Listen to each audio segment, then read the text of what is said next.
Wait, you are a vegetarian though, right? No, I'm just a lesbian. It's so hard to keep track. I know. I know.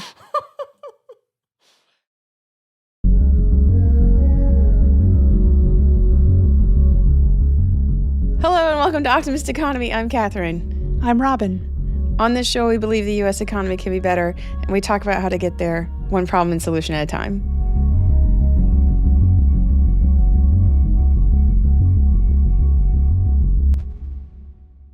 We do have some announcements. Hard to beat last week. If you missed last week, go back. The other things we need to say are that we are going to record a Q&A episode. We'll be recording that probably in about a week by the time you hear this one. So if you have a question probably for Catherine, you could ask me things about, I don't know, editing cats and growing avocados. You can email those to us at optimist.economy@gmail.com, or you can call us at 202-643-0295. We're also collecting audio reviews to put together a promo for the show. So we love the reviews you've left for us, and we would love to have audio versions of those or brand new creative ones. In fact, this week we got a great review on Apple Podcasts that said, I have Catherine and Robin to thank for making consuming leisure part of my everyday vocabulary. And I want you to know I have Catherine to thank for making it part of mine. Ruining conversation, one bit of vocabulary at a time. Exactly, one bit of econ jargon at a time. One more quick announcement. We also have two spiritual sponsors this week, Michael Hart from East Windsor, New Jersey, and Mason from New York City. Thanks to both of you for supporting Optimist Economy. Next up is Retcon. Wait, what's 23 Reasons? Oh, right. Sorry. I read this article over the weekend called 23 Reasons I Hate Your Podcast. It was not about us. But I was pretty relieved that I think we only were doing like 5 of them. Okay. But one of them was we're supposed to identify who we are at the top of the show. So you would say like, you're Catherine, you're an economist. And I thought, yeah, but what would I say? I'd be like, I'm Robin, sidekick. I'm Robin, editor. And then I began to think I could do so many just random descriptions of who I am. That we could change it. I mean, we could change it weekly. It would be hilarious, but only to me. That guy wrote that article for professionals, not us. Not us. Well, now let's get to our typically me doing the worst segment, Retcon. 2 very quick retcons. First, that on our YouTube channel, one of the comments was a soldier who said that he didn't love that I referred to soldiers as army bots. He brought up that there's a big civilian-military divide, and this is a further way to alienate people from soldiers. And I really appreciate that comment, and I can say that the genesis of me calling both army bots and worker bots does come from Kent Brockman on The Simpsons. And that's an adaptation of a Kent Brockman quote of why I put bots at the end. Tonight on Eye on Springfield, just miles from your doorstep, hundreds of men are given weapons and trained to kill. The government calls it the Army. But a more alarmist name would be the Killbot Factory. Second retcon is that I still get emails and messages from people about the Boys and Men episode and how much people appreciated kind of our position and our take to really turn down the temperature on the Boys and Men crisis. And this one message I got this past week said, I wish y'all would have said more about the irony that in all the attention being thrown at boys and men, it's still erasing the people who are basically the most vulnerable within that group. And it's a real ironic attention. So those comments really fill my cup, as it were. So Thank you. So my retcon is that we mentioned very quickly in passing during the school lunch episode that there had been some adjustments to free meals during the pandemic.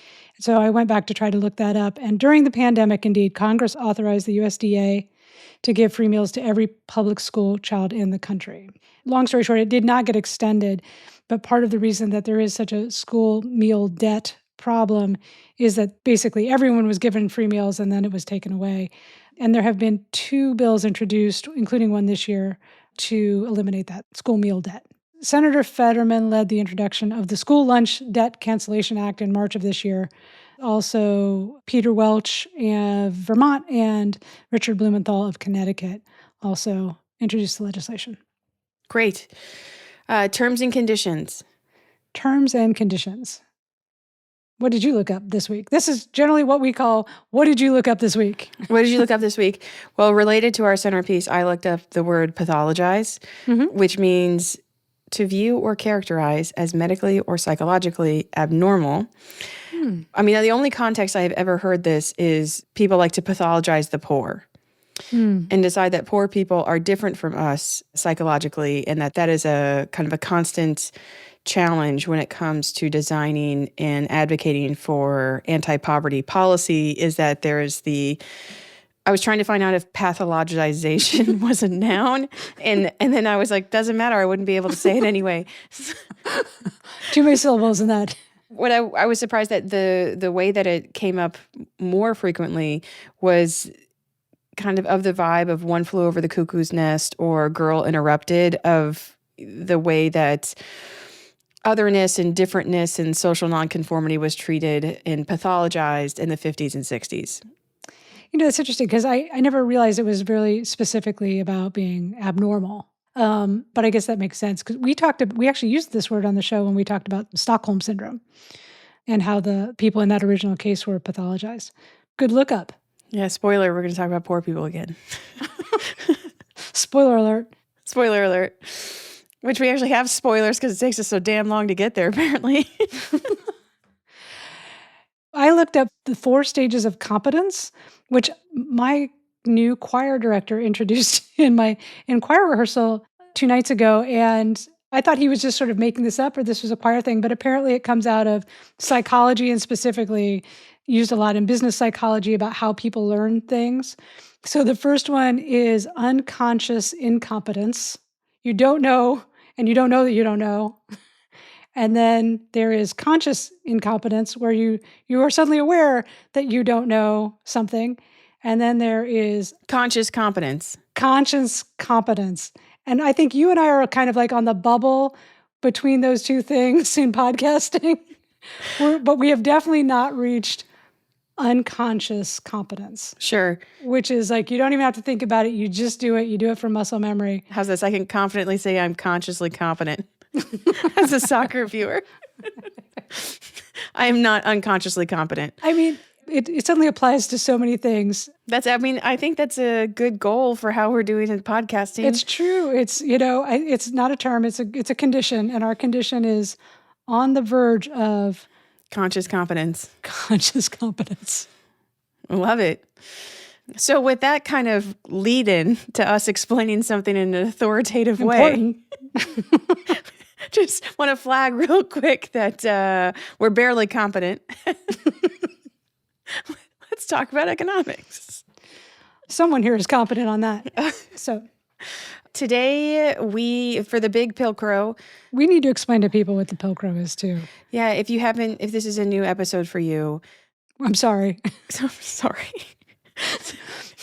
Circling back to barely competent at being a podcast, we have kind of segments of the show, but we like to call them chapters or sometimes sections. But then a Pilcrow is a typographical mark that's used a lot in editing that Robin loves. And so now we started to call the segments Pilcrows. And it was originally a joke about how aloof we are. And then we just adopted it. And apparently we are aloof. And you can be too by listening to Optimist Economy Podcasts. A Pilcrow is the paragraph mark, the paragraph sign. The backwards P that's looks like a backward P with extra slash. And it means a new idea. Right. So here we are, a new idea. Our centerpiece, the biggest Pilcrow of them all, is to talk about giving cash to poor people. And the reason why I wanted to talk about this is because you might have read in the New York Times that there was a big study on cash that went to poor people and it didn't do anything. Like the cash didn't do anything. More likely, you heard about it when this story was incorporated into the New York Times Daily podcast, which went out to however many millions of people who listen, that characterized the study as giving cash to poor people didn't do anything. At the time that we were recording, the headline on the story was, "Study May Undercut idea that cash payments to poor families help child development. And then this made the rounds on conservative talking points of like, see, cash that we've given to children in the United States historically was welfare, aid to families with dependent children. And then more recently, it was the expanded child tax credits. Can we just take a second and unpack that for people? Because I think, first of all, I think tax credits are really confusing to people. Well, it's really confusing because of it's part of our tax system, which is really confusing. And as we said in an earlier episode, has been morphed into a complex rewards mechanism for Congress to give out money to people they like through either a credit or a deduction. They do it on the deduction side, which lowers the income subject to a tax. And then they do it on the credit side, which lowers the actual tax bill. So credits are money. I mean, credits are a dollar for dollar reduction in the amount of money you have to pay the federal government. You owe $20,000 in taxes, you get a $2,000 credit, you now owe $18,000. For 6 months in 2021, Congress amended a part of the tax code that had already been in place, but expanded it so that it was used to deliver monthly cash benefits to virtually every kid in the U.S. It really only phased out when you got to $400,000 of household income. And this money was delivered monthly into the parent's bank account. It was about $250 a month if your kid was 6 and over. And it was around $300 a month if your kid was under 6. And we had that in place for 6 months in 2021. And you can think of it as a child allowance, a basic income, or welfare for kids. And a lot of people want to get it back. Because during that 6 months, we saw a tremendous number of kids no longer in poverty with that extra income. And we also saw families spend it on basic needs, shelter, utilities, food, as well as stuff for their children. The key part of the expansion is that not just that it got larger, but that who could claim it was made to be almost everyone in the population, because the way that the credit exists now, you can only get the full size of the credit if you have a positive tax liability, which a lot of people who are very poor do not have a positive tax liability because we have a progressive tax system. So that credit still exists, but the way that it was juiced in this special year, that's gone. It was just increased in the One Big Beautiful Bill to $2,200. But the reason why it was so special wasn't just that it was allotted monthly for a period of time, but that the tax credit itself isn't fully refundable, which means that if you don't have a positive tax liability, you don't get it. So there's been, both before and after this expansion, a lot of advocates who want this back in place. Yeah. Who want money, who want basically a permanent minimum income for children that stabilizes their family incomes at some really small level. Right. $2,000 is not, no one's living on that. $3,000 a year. A year. No one's living on this, but just cushion money for families related to children. Yeah. And it has almost no conservative support. Although I think Mitt Romney actually did like it. Yeah. So it was a very heartbreaking evolution of the Biden administration that this 6-month period in which families were given what is essentially a universal basic income for children or a guaranteed income for children, over 3 million children were lifted out of poverty. And then come January 2022, they were all just dumped back in. Yeah. That is the policy. And that is the question, should the U.S. spend a lot of money to have cash for children? Traditionally, conservatives do not like giving money to all children because many people in the U.S., not just their Republican elected representatives, don't like supporting single parenthood. And they're the ones who are most likely to be poor. Yeah, because if you only have one income, you're much more likely to be poor as a single parent because you don't have the secondary earner in the household. So they have higher poverty rates. So there's this moral judgment attached. And then there's also the work judgment attached of if I give someone money and I don't make them work, then they'll all quit their jobs. You go back to these almost century-long critiques that women who need it aren't as good and that they'll work less because they're shiftless takers, chiselers, whatever you want to call them, that this is just, you can't give money to people who don't deserve it. And that basically the problem with the child tax credit is you're giving a lot of money to people who don't deserve it. That gets harder to say after millions of people have benefited from this. Those are little people who can't vote. Little people who can't vote. So that's the context that is going on when this New York Times story comes out and says basically, oh, there was this really great random controlled trial study that says money doesn't make any difference to kids. This is all context of part one of like, there are people out there that are vehemently opposed to giving money to poor children. And like now they have a new talking point that came from the study. But like, y'all, like, let's like tuck in and take out your notebook because like we are going through this study because it did not say what they are saying it said. Seatbelt on. Okay. Seatbelt on. Okay. So child tax credit, that expansion, like put it to one side. That's all in the policy world, right? That's just how to make better public policy for children. Now you got to like really remove yourself from that conversation and enter this researcher mindset. Okay. How does poverty affect children? Right. We know lots of things are predicted by the income you have when you're a child. We don't know how they take effect. I mean, we know like the income of your family or your household correlates to certain things, but we don't know exactly what the mechanism is. No, and it can show up in early childhood. It shows up in later childhood. Parents' Can you give me an example? Yes. So this is from the background to the study in question called Baby's First Years. A growing body of small-scale studies documents that the cognitive and brain development of low-income children differs from that of children in higher-income families.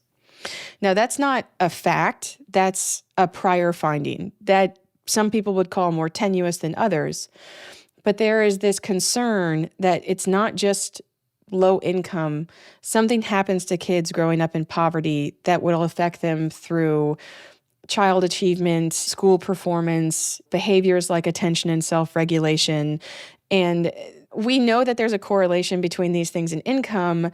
How are they causally related? Was this what the researchers were trying to find out? Yeah, so the Baby's First Years study is like in the history of economic studies, it has a lot of precedent. So this one is kind of like a new version of something that we've done before, but now they want to look at specifically if there's income effects on these types of developmental issues, in addition to a lot of other things.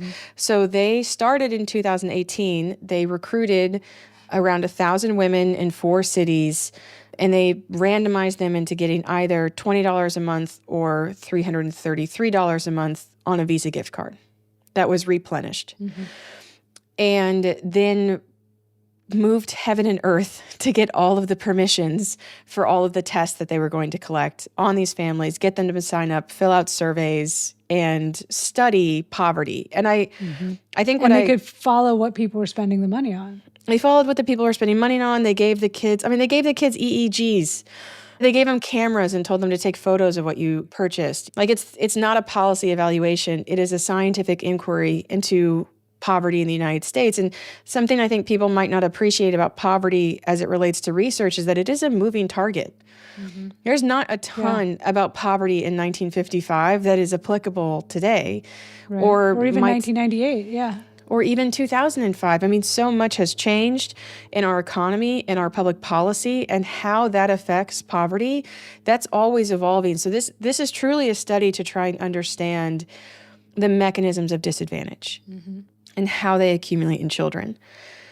So they have produced like 50 working papers so far. The kids are 6 now. So in the middle of their study, there's the pandemic.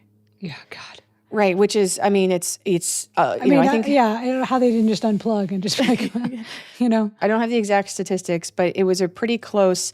Like 70% of the people in their study lost income in the pandemic, but then 70% also got extra income from the federal government. Right. So, in the middle of this scientific study that has a ton of things that they're trying to look at related to child poverty and understanding how poverty affects children, the pandemic happens. And their mechanism of giving out a certain amount of cash every month gets clouded by both the economic detriment that the pandemic presented as well as all of the support that the government sent out. But they kept the study going. So the results that got a bunch of attention at the 4-year mark were that they looked at a certain number of cognitive measures for the kids and didn't find that the high money group and the low money group, one getting $333, one getting $20, they didn't find statistical significance on these child development markers at age 4. At age 4. At age 4. Okay. I mean, which would have been 2022 to 2023. So I'm going to read a sentence from this report, and then we can go back to the conclusion made by people from like AEI saying like cash won't help. So, quote, taken together, the EEG findings suggest that monthly unconditional cash transfers may have selective impacts on preschoolers' brain activity with possibly different impacts across brain frequency bands throughout early childhood, i.e. impacts on beta and gamma power in infancy and impacts on alpha power in the preschool years. You don't know what that means. Nobody knows what that means because they're looking at the brains of children as they get $300 and their conclusion is not, it does nothing and we don't give them cash. I think that was the part that just like I felt personally wounded by, is that you would take a scientific study and just use it to say we shouldn't help children. And it says more about you that the conclusion would be, oh, we don't have to give cash to poor kids, as opposed to, man, we don't know how poverty affects children. Like, how can you really, like, you listen to that sentence and your conclusion is, we don't got to help them. Right? As opposed to like, man, there's a lot of shit going on when kids are young and we don't know how poverty affects it and we should probably find out more. And they talked about like all the reasons why they thought it wouldn't be, you know, why the results were null. I mean, one of them was it's hard to give a 3-year-old test. Yeah, exactly. They were like, well, like we could have massive measurement error because given an attention test to a 4-year-old's quite tough. Yeah.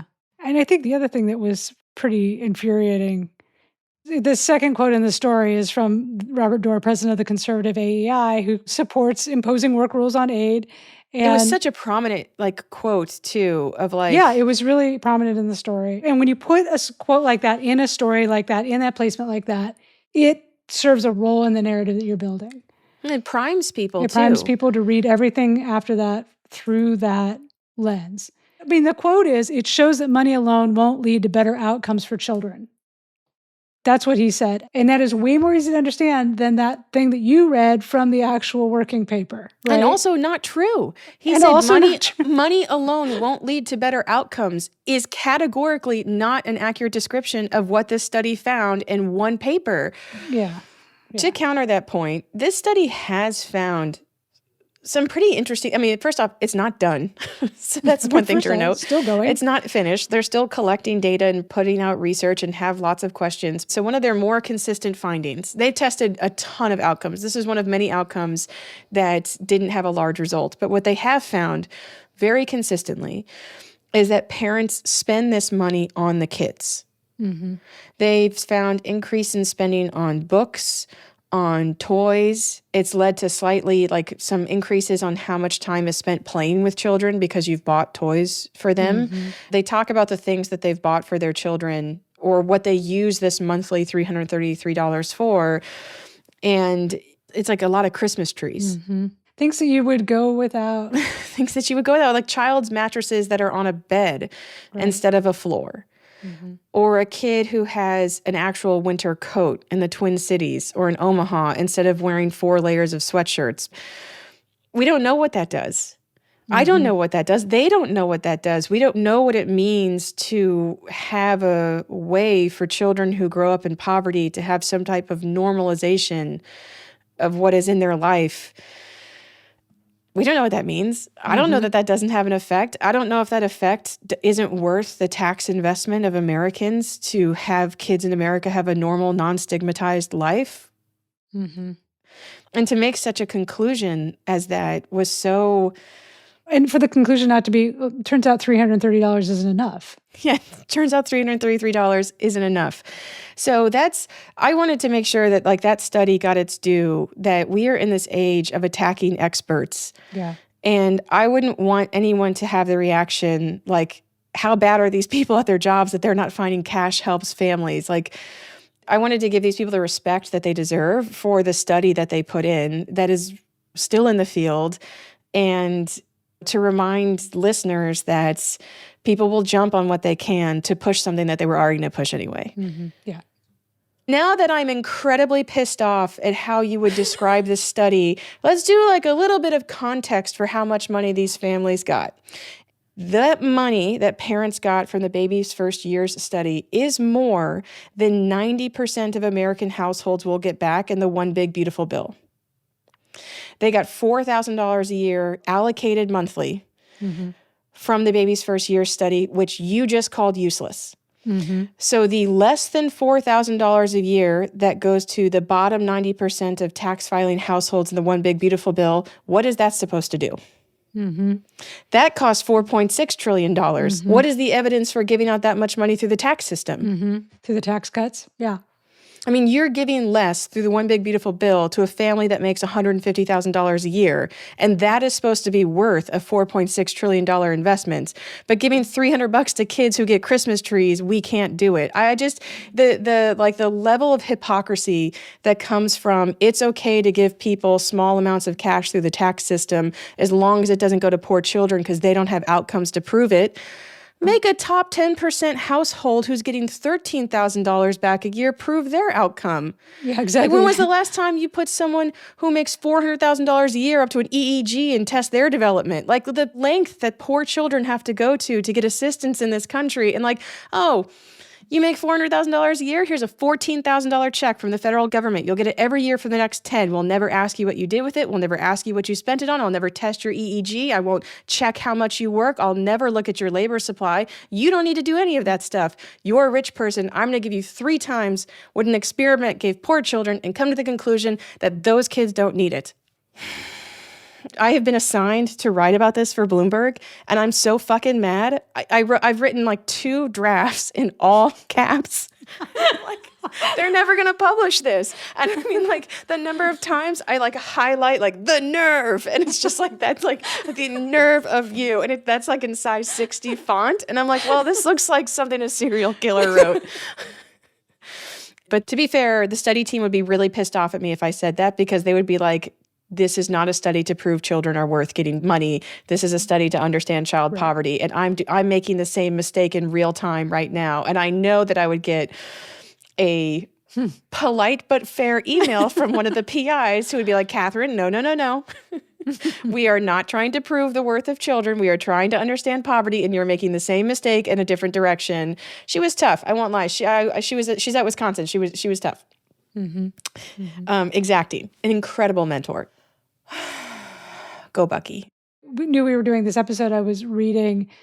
I found so many groups, nonprofits, researchers who were doing similar studies who had all had to defend their work from the attack on this one study that wasn't even their study.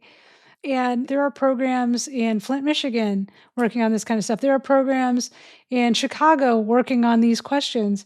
And all of a sudden, one working paper out of this one study is blown totally out of proportion.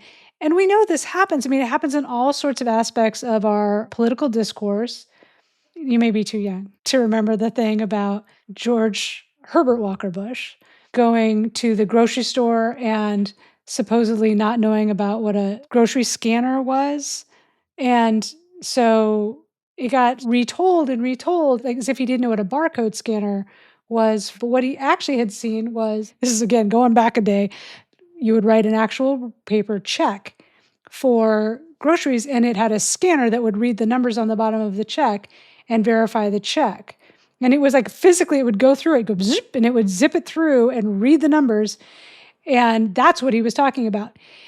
And I knew a reporter who was with him in the pool that day, and she was still livid about it years later, that he had been maligned as being so totally out of touch with like how common people go to the grocery store and what happens there, when in fact, in this case, this was in fact a new technology that he was encountering. But that's exactly right. I mean, it's so hard to interrogate. Like, why would y'all have read the working paper on the age 4 child development outcomes that's talking about, I mean, who even knew that there were gamma parts of the brain? I was like, that's in my brain? There's a gamma in there? That's what they found out? And I was really tempted to email the study team specifically about that, to just be like, yo, what's a gamma power? But this goes back to my term and condition about the way that we pathologize the poor. Like, this article is in its own way pathologizing the poor because it's feeding into this narrative that poor people have to prove that they deserve investment in money. That's the first reason I got really mad reading that. The second reason... But wait, there's more. There's more. I think the second reason is that cash can't fix everything. Like, how is $333 a month meant to fix and be adequate enough to address the constellation of economic hardships that come in the way of families like trying to have economic security? And the conclusion being cash won't help is a convenient one, because probably the conclusion that's very inconvenient but more accurate is a small amount of cash can't fix market failure. $333 is getting nobody childcare. No. It's getting nobody housing. No. It's not covering food. It's certainly not paying for health insurance, although hopefully most of these people are on Medicaid. Yeah. I mean, think about what in your own life, what you spend $333 on. Less than most car payments, less than most utility bills, less than, it may be enough to lift people from one side to the other of a poverty threshold. But really, in this day and age, like, it's just not enough. Maybe just enough to buy Christmas trees. Yeah. Maybe just enough to have a coat and a bed. And books. Coat and bed and books. The Dolly Parton agenda.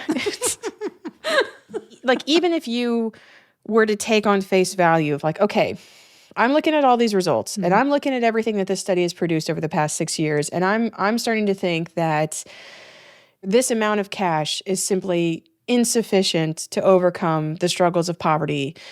Is the conclusion, therefore, we don't help them? Therefore, we don't give them cash? Or, we need to figure out what would be more helpful. And I guess the problem I have is that this is like a nice little get out of jail free card of thank God we don't have to give cash to poor kids, instead of being a motivator of we need better health insurance. We need better housing policy. School meals. We need universal school meals and paid family leave and childcare. And these women should be able to drop their kid off at a high quality early childhood site. And maybe that makes the difference. I think it's convenient on multiple levels. Yeah. That type of conclusion. Yeah. This was not a policy evaluation study. I just was thinking about the trade-offs that we talked about in the work requirements thing too. It's like, what are we gaining in this trade-off? Yeah.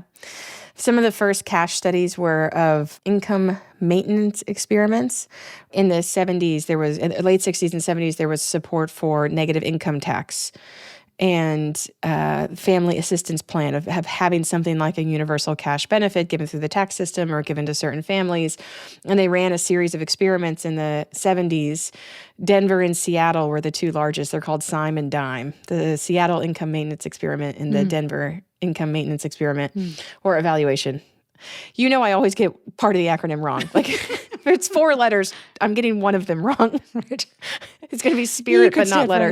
You can say it for everything. It's either evaluation or experiment.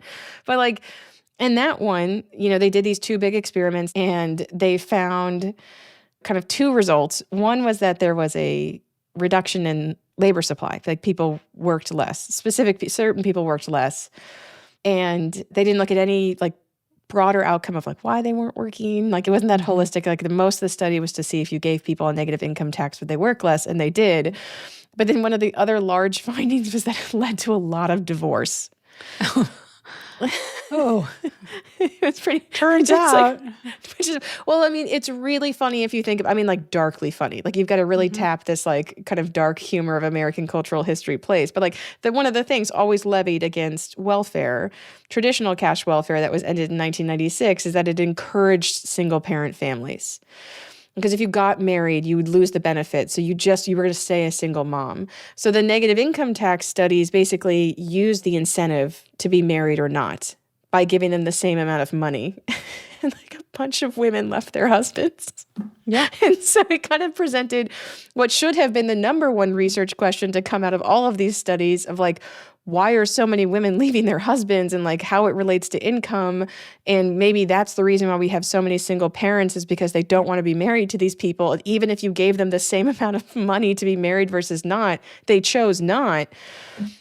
But I I think a lot of researchers, like if you talk to more conservative people, they're like, oh, it didn't do anything. And then if you add a whole other set of people of like, oh, well, the federal government's never going to fund divorce. So Yeah. it's like a lot of people, a lot of marriage disillusion as a result of giving women money in the 70s. But like, I guess it kind of speaks to like why we need to keep doing these studies is that like whatever happened in Denver in the 70s, it doesn't matter now. It is not relevant to what's happening. Totally irrelevant to now. Like we have to keep on researching and understanding. And that was an actual policy evaluation. So I don't know. Should I get more mad? What else do you want me mad about? No. Well, I guess it's maybe worth pointing out that there are these other studies that are still doing this work, and not just this study, to try to find out how financially helping families might benefit them. The UBI people, like the Sam Altman AI people, they fund a lot of universal basic income studies, which I obviously decried last time as like, this is not a universal basic income study. This is a cash welfare study. They've done those as like set up as policy evaluations. And then we have these research. I don't know. I suppose someone listening could be like, you're kind of two-faced that you don't like Sam Altman's universal basic income study, but you do like this baby's first year study and are defending it. And I think it comes down to me to motive and conclusion. Right? The motivation of these tech-funded UBI studies is almost distracting. And one, they're laden with PR and the fact that they're called universal basic income studies because they don't give them to rich people. They're just giving cash to poor people. And they're billing it as a way to like soften AI and almost justify their own wealth accumulation. Well, yeah, and also hype. I mean, it's this insane hyping of their technology that it's going to be so powerful that we're going to get all this money and or be this disrupted. And using UBI, I'm air quoting, as a hype mechanism for your AI business is just gross. It's just gross. It's gross. But I should say the people running the study are excellent researchers. The studies themselves are great. Like they're well designed, they're well executed, but they're just part of this hype machine to say we need universal basic income to soften the blow of AI. Whereas babies' first years, I mean, it's not part of a hype machine. They're not pretending like they're testing universal basic income or anything like that. It's just studying poverty, and the hype machine found them. This can be really frustrating for outsiders. Like, this is how research works. Yeah. Sometimes the only thing you're going to get, even from a multi-year research project, is just a better question. Mm-hmm. If you're lucky. And you might not even get that. You might not even get that. Are there other studies out there that you're keeping an eye on? Around this? Yeah. There's a bunch in the field. I mean, after the expanded child tax credit of 2021, there was a huge motivation. And I think in some ways, the dramatic effects that the expanded child tax credit had on the number of children in poverty and the evidence, I mean, for, as ephemeral as that period was, the evidence that came from that 6-month period of the monthly payouts where, it's a lot of money for like food and school supplies and utilities and housing, and families were really struggling. It motivated a lot of people to understand, one, if their state or local government could do something similar and what would make it more successful. Mm-hmm. And so in some ways, what's ironic about the baby's first year study is that it is probably like the most aloof to that question on some levels, because it's studying the science behind it as opposed to trying to figure out how to make a policy work best. But there are lots of trying to figure out how to make the policy work best. And also know how the policy would work when it wasn't a crisis, right? Or when it wasn't temporary. Yeah. I saw them present this research a couple of years ago when the study had its kind of first round of results, and they were presenting what they had found at research conferences, and they presented the baby's first year's research team. Yeah, the baby's first year's research team. I saw them. Fascinating to hear them talk about it. Mm-hmm. Like, just it's a testimony to how much the voice of the researcher was really robbed here. that it would be spoken of in polemic terms. The fact that I would be screaming into a podcast microphone about the hypocrisy of people. And then if you would go back to that relatively very genteel muted seminar room of so this, if you look at standard errors right here, and if you think about this outcome existing on this metric, but we weren't sure. It's so dry as it should be in a pure research context, that the amount of emotions that it incites, I think it's a credit to the team that they can keep their eye on the ball. Yeah. And that they are laser focused on understanding poverty among children and not co-opting it for purposes like it speaks volumes for the people who are running the project. How long is the study going to run? Do we know? I mean, I know sometimes these things get just sort of extended if there's funding for it. This is an expensive study to run. I mean, that's got to be, just for the cash payments, $400,000 a year. Yeah, right? Hold on. Warning, journalists doing math. Yeah, so I would assume that these guys will keep going and that they will, with funding request comes the ability to like show what you've done, what you've learned, how things need to change. And not for nothing, listeners, it's pretty hard to do a study that involves young children. You have to get a ton of permission. You can't just like halfway through be like, what we should do? Give them all a soda and make them run on a treadmill. Like this is not, we are not Stanford psychology professors in the 70s, like locking kids in dorms and turning them into class warfare. This is very different. Like you cannot do anything in a study involving children without getting a lot of people's permission first. Because you're not supposed to mess with them. And so that I assume that when they go back for funding, they had to register every test and outcome that they were going to do before they even recruited the moms into the study. So, it's not quite fly by the seat of your pants. Here's 20 years and go figure it out. Yeah. Only like researchers in the 50s got to do that. We have an IRB now. We ask for permissions. Children have protection. So I hope it keeps going. I assume it will. I guess what I would ask is whether there are gaps in this research that you've taken note of that you would like to see filled. If you got a couple of years to study child poverty, would you want to do it, and what would you do? Oh man, so there's mountains of research in this space and it's really good. I think the ones that end up really being fascinating to me are about the relationship between income volatility in the household and the effect on children. So, starting even 15 years ago, we started to understand that how unemployment of parents really starts to affect kids. And you can see that like your dad losing his job will affect your earnings trajectory. And the effect of income loss from the labor market can be really devastating depending on the nature of the job loss, the depth of income. And we have bad recessions and we have layoffs, but I think the more common experience is to have really unstable earnings in general. It's not a permanent layoff. It's just that you have some crap job that's really hard to maintain. So there's a project going on right now that's looking at shift workers. And there's separately been projects that have been looking at like lifetime exposure to poverty in childhood over this period. And so wherever I would be, it would be there. Somewhere in that space. It would be somewhere in that space of what is the relationship between the hallmark bad things that we associate with child poverty and like the various ways the labor market delivered them. Yeah, I think that's because volatility is its own thing. Like it was different from just being consistently, steadily poor. Volatility is its own thing. Unpredictability can be traumatic. This is going to make me sound like a monster. But what makes these really hard questions is that parents move heaven and earth to shield their children from bad things. And so to the extent that the labor market can have massive effects, the effect on the kid can be more muted or less acute.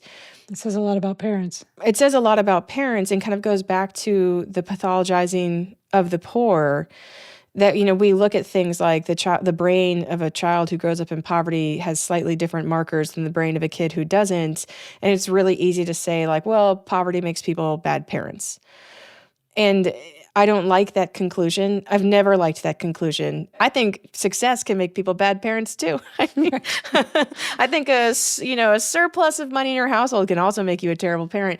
I don't think it's fair to pathologize poor parents that way, but I do think that whether we like it or not, kids are exposed to our economy the day that they're born, whether they have health insurance, whether their mom had to pay out of pocket, if she has time off for paid family leave, what kind of early childhood experience he has. I mean, that relationship and what are the ways that we can insulate childhood from the inequality of our labor market versus not. I think I would want to be there. Yeah. So I hope the people who did the baby's first year study would be like, so can you guys just do it? You're so much better at me. So if you guys just want to do that, if you guys just want to expand a little bit. Just want to like add that Add that on the side. If this project isn't all-consuming and difficult enough, do you want to do one for me? Yeah. Okay. All right. Executive orders. Executive orders. You go first. I just was in Seattle and took a passenger ferry. The Stranger in Seattle was doing a issue dedicated to transit, and they proposed all these additional ferry routes that they would love to have in Seattle. And when you're there, there's so many waterways. You're like, yes, there should be a ferry from downtown to Ballard or whatever. And the article was explaining, the difficulties of that.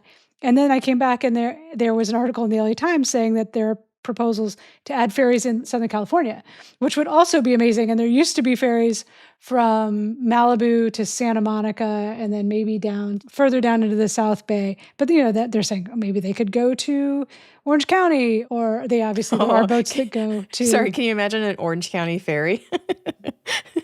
Nicest ferry you've ever been on. Anyway, more ferries. That's my executive order. We should have more ferries. We should have more ferries. Weirdly enough, that reminds me of the Miracle on the Hudson, when Sully lands the plane on the Hudson. That's like longtime New Yorkers were quick to point out that, the ferries got there pretty quickly. Yeah. I'm late to work. Ferries don't move that fast. Plane in the Hudson, those things actually fly. New York didn't even New York actually made a really conscious decision to add a bunch of ferries in the last 20 years, right? So it can be done. For us, it would only benefit the West Siders, and it would probably be largely a tourist sort of thing. But still, get them off the 405. Put them on a ferry. I want you to somehow become an independently wealthy person that starts a 405 billboard campaign of you people should be on ferries. Get on a ferry. My executive order is that I would like to have separate lines in the DC Metro and even New York Metro of people who know what they're doing versus not. Yeah. And if the TSA pre-check line, it's I've traveled before. I've traveled before. This is me. I need the DC Metro needs a commuter express lane of I actually know how to put down the damn card and get through the gates. Yeah. Yes, we need a express lane for experienced transit riders, whether that be metro or ferry. If you know what you're doing, you get to go first and fastest. Exactly. Okay, who is your spiritual sponsor, Robin? My spiritual sponsor this week is my fairly new pair of sunglasses, which are excellent. And they remind me of you and your, burgundy trench coat? Yeah. That I just feel super cool when I wear them in LA. And because I live in Los Angeles, I wear them daily. And I think there's nothing quite like a great pair of sunglasses. Oh, man, I love it. All right, randomly enough, my spiritual sponsor this week is Tommy Lee Jones' line in The Fugitive, "I don't care." He's so good in that. He's so good. That movie is it is such a good movie. It's such a great movie. It's hard. It's just so hard to encapsulate like the mood that is, I didn't kill my wife. I don't care. I don't care. Yeah. I didn't kill my wife. I don't care. I can't describe it, but I know it when I'm channeling it. I'm Tommy Lee Jones right now telling you, I don't care if you killed your wife. And I felt it earlier today, and I was interacting with someone, and I just was like, I don't care. And then I'm like, Tommy Lee, thank you, Texas boy. I love that movie. I saw that at Man's Chinese when it first came out, Man's Chinese Theater in Hollywood. And that bus crash at the beginning of it was amazing. It was amazing in the theater. I still think about it. But yeah, Tommy Lee Jones is so great in that. All right, that's our show. This is one of our episodes that we end with, my bee, y'all. We tried. We tried to be real podcasters, and now you have to fix it. Really appreciate all your time. 23 Reasons I Hate Your Podcast. At the end of our show, we like to thank the people that we pay to make us sound like a real show. Andy and Sophie. Cannot thank you enough. Video and audio production, we would be lost without you. Also, I should say, follow us on YouTube, especially, but to see clips of the show. And also, we're on Instagram and TikTok and maybe Blue Sky. No, not on that one. LinkedIn, though. On LinkedIn. So follow us on social media too. Thanks.